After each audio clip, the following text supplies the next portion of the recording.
Para tuloy-tuloy ang inyong pakikinig sa aking mga kwento, just click like and subscribe at pindutin ang notification bell, mga kaseparada. No copyright intended po. Thank you so much! Mag-best friend si Risa at Rocco. Sa kanilang dalawa ay wala nang itatago pa ang isa't isa. Alam nila ang bawat sikreto nila sa buhay. Playboy si Rocco, papalit-palit ng babae, at tagatakip naman si Risa sa pakikipag-date nito sa iba. Ganon palagi ang role nito sa binata. Minsan tanong ni Risa kay Rocco, "Bes, bakit ayaw mo magseryoso? Patanda ka na. Hindi ka ba naniniwala sa true love?" Sabi pa niya, "Sus, naniniwala ka ba doon?" Sabi ng binata sa kanya.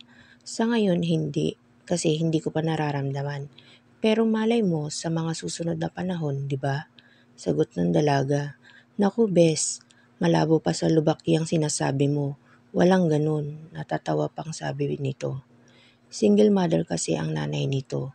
Mag-isa nitong pinalaki si Rocco, kaya't hindi siya naniniwala sa true love. Lahat daw ay pawang init lang ng katawan. Natatawa na lang din ang dalaga sa paniniwala nito. Hindi na kumontra pa. Hindi na nagtapos ang dalawa. Si Rocco nagsawa sa pag-aaral. Matalino naman ito, kaya lang tamad, kaya tinulungan na lang ang ina sa may kalakihan din namang sari-sari store nito. Si Risa naman, madalas kapos, madami kasi silang magkakapatid, kaya't naghinto na lang ito. Nagtatrabaho ito sa isang sikat na department store bilang sales lady. Ganon nagpatuloy ang mga araw ng mag-best friend. Pag day off ng dalaga, madalas sila ang magkasama at wala namang problema sa binata dahil sa kanya ang oras nito. Minsan pag gusto na nitong kalasan ang babae niya, siya ang ginagawang GF na kunwari ay huhuli sa kanila upang maibreak niya ang babaeng pinagsawaan na. Minsan nahahalikan siya ng walang paalam nito para lang patunayan na magjowa sila. Baliwala lang naman iyon, walang mali siya kumbaga. Ngunit sa paglipas ng mga araw, meron na itong epekto sa dalaga. Siya kasi ang first kiss ni Risa, wala pa kasing nagiging nobyo ang dalaga. Nung una hindi kumikilos ang labi niya, ngunit nitong huli ay natuto na siyang humalik. Minsan biro pa ni Rocco, "Nasarapan ka yata, muntik ka pa umungol," sabi nito, na agad ikinapula ng mukha ng dalaga. Hinapas naman niya ang braso nito upang pagtakpan ang pagkapahiya sa binata. "Tara na nga," sabi pa niya dito. Lumipas pa ang mga araw, unti-unti nang nagkakaroon ng damdamin si Risa sa kaibigan, lalo na pag inaakbayan siya nito, kinikilabutan ang kanyang pakiramdam at hindi siya mapakali. Di tulad noon, ngayon nagkakaroon na siya ng mali siya. Pinipigilan naman niya, ngunit wala siyang magawa. Sadya yatang makarisma ang kaibigan at pati siya ay nadali nito sa kakaiba nitong pang-akit. Kaya ang dalaga naman, pilit itinatago sa lalaki ang nararamdaman. Ngunit ang tukso ay sadyang malapitin. Minsang inaya siya nitong mag-inom sa kanila na dati naman nilang ginagawa. Hindi nito matanggihan ng dalaga ang binata. Kaya't nang malasing ang lokong binata, naging madaldal na at may paakbay-akbay na sa kanya ang binata na nakainom na din. Lihim na nagiinit ang pakiramdam niya, lalo na at minsang napapahawak ang binata sa hubad niyang legs dahil naka-short shorts lang siya. Wala naman kaalam-alam ang binata sa kanyang nararamdaman, kaya't patuloy lang ito sa pagkukwento. Dala ng kalasingan, maloko na ang lalaki at hinahalikan pa ang nabiglang dalaga na buong alab at nadala ang babae, kaya't hindi niya namalayan na lalo na siyang nagiinit. Ang lalaki naman, sa sobrang kalisingan, hindi na nito alam ang ginagawa, kaya't akala niya ang GF nito ang kasalukuyang niroromansa. Kaya't bigay todo ang pagpapaligaya niya dito. Hindi na niya namamalayan na kapwa na sila hubad at nasa ibabaw na ng kama ng binata at magkapatong na pinapaligaya ang isa't isa. Hindi alintana ni Risa ang kirot sa unang pagpasok ng binata Basta alam niya, gusto niya ang nangyayari. Matapos nga noon, bumulagta sa pagod ang binata. Tila naman nahimasmasan ng dalaga at agad na inayos ang sarili at tila magnanakaw na nilisan ang kwarto ng binata. Kinabukasan naman tanghali na nang magising ang binata at nagtaka kung bakit siya nakahubad. At nang tingnan niya ang kanyang kobrekama, may bahid ng dugo. Siguro dala ng kalasingan, iminit ako at naghubad, sabi na lang niya sa sarili at tumuloy sa banyo upang makaligo na. Si Risa naman walang pagsisisi sa nangyari. Ang problema niya ngayon, paano niya pakikihirapan ang binata. Bahala na, sabi na lang niya at tila baliw na sinabunutan ang sariling buhok.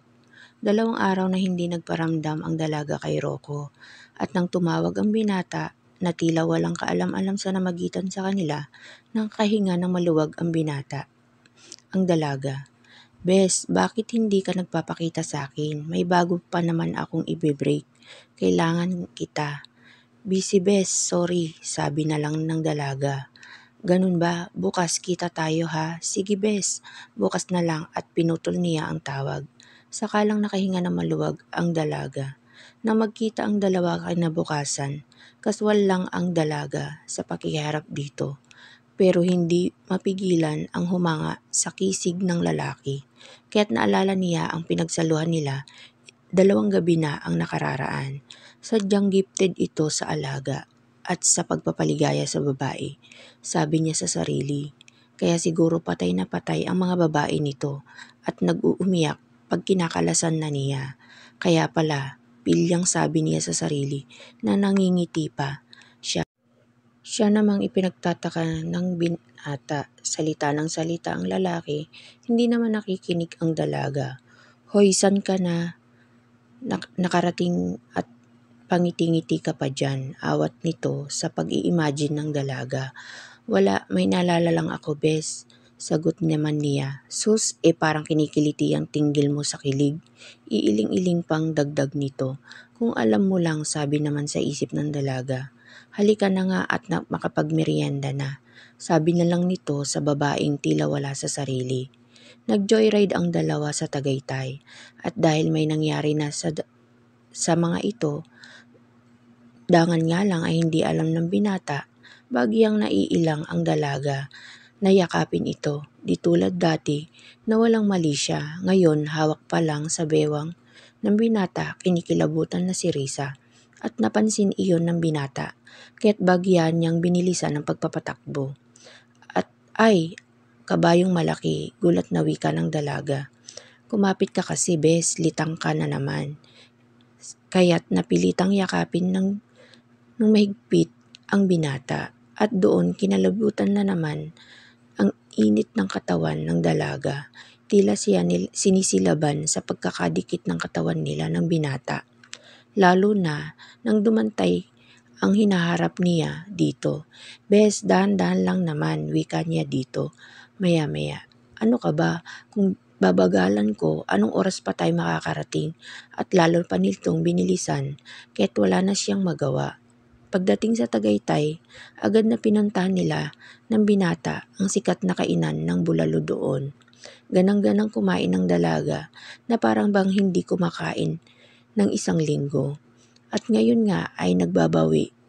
Wala silang pansinan ng binata.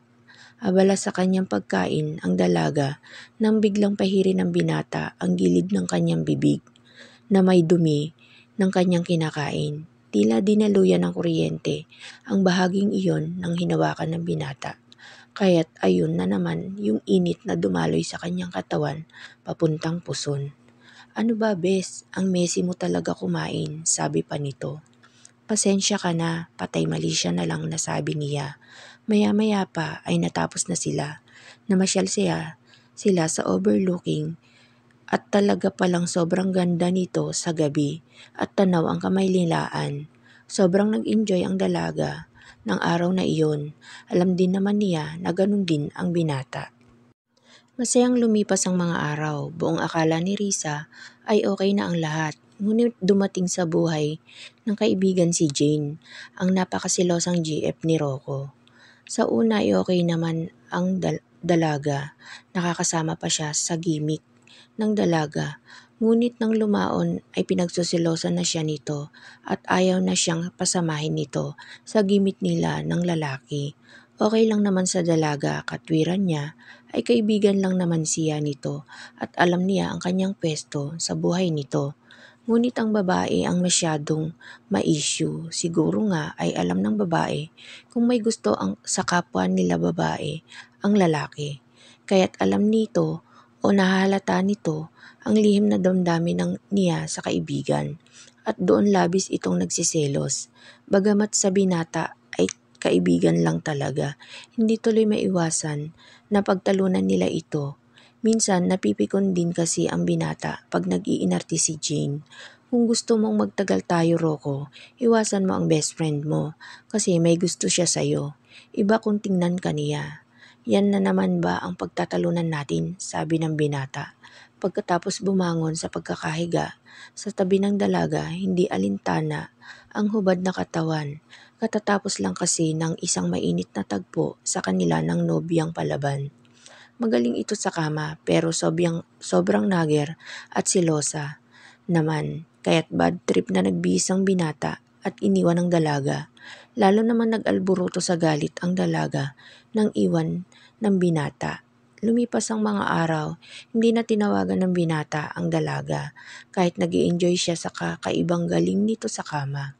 Katwiran niya kasi na babae lang ito at mas mahalaga si Risa sa kanya, ang kanyang best of the best na best friend at hindi niya maiwasang isipin ang pinagpipilitan sa kanya ni Jane. Totoo kayang may gusto sa kanya si Risa? Dahil hindi lamang naman ito ang nakakapansin. Ang ilan din ay ganito ang sinasabi na sa tuwina ay binabaliwala lang ng binata. Umiling na lang sa sarili na pinuntahan si Risa sa pwesto nito sa trabaho. Doon nakita niya na may kausap ng dalaga at todong ngiti ang kaibigan sa medyo gwapo ring kausap nito. Para bang nagbobolahan ang dalaga at binata at hindi maiwasan ng binata ang makaramdam ng inis sa kauna-unahang pagkakataon. Sa inis, tumalikod na lang ang binata at umuwi sang bahay. Lumipas ang mga araw at nakalimutan ng binata ang sinabi ni Jane sa kanya at ang agam-agam. Birthday ni Risa sa susunod na araw kaya't busy ang binata sa sorpresa nito dito dahil walang GF ngayon ang binata kaya't madami siyang oras para sa kanyang pakulo sa kanyang BFF. Nagpa-reserve siya ng mesa sa isang restaurant para sa kanilang dalawa at magbabar sila sa gabi. Umaga ng birthday ni Risa, hapon na nang magpunta siya sa bahay nito, nakaswal lang ang damit, tipong tatambay lang. Samantala, si Risa nagtataka dahil wala man lang bati sa kanya ang binata. Samantalang dati, maaga pa lang, dami na nitong bati, text sa kanya tuwing birthday niya. Ngunit ngayon, wala. Kaya maghapong nakakulong lang siya sa kwarto. Hindi siya pumasok dahil nakipagpalitan siya ng day off sa kasama niya sa trabaho. Kaya't nang may kumatok sa pinto ng kanyang silid, tinatamad niya itong binuksan. Hindi alintana na wala siyang bra at manipis lang na pambahay ang kanyang suot. Bumakat tuloy ang mayayaman niyang dibdib. Pagbukas ng pinto, nabungaran niya si Rocco na maluwang ang ngiti at binati siya ng happy birthday. Nang makita ito, natulala ang dalaga at ilang saglit na hindi nakapagsalita. At maya-maya pa ay nakita niya ang malaking ngisi sa mukha nito. Saka niya tiningnan ang sarili at na-realize ang kanyang itsura. Agad siyang nagtago sa pinto at sinabing maghintay ito sandali at magbibihis ang dalaga. Si Rocco naman agad na nag-init nang makita ang ayos ng dalaga na halos hubad na. Para palang Diyosa ang kanyang katawan ng dalaga. Ngayon lang niya napansin kaya't nag-react ang kanyang alaga na biglang nabuhay. Biglang lumunok ng sunod-sunod ang binata at nagtuloy sa kusina upang kumuha ng maiinom na tubig sa ref ng mga ito. Nang makainom, tila hindi nabawasan ang kanyang pakiramdam. Grabe naman kasi, halos hubad na ang dalaga sa suot nito. Katawang katakam-takam ang taglay nito. Maya-maya pa ay nakabihis na ng maayos ang dalaga.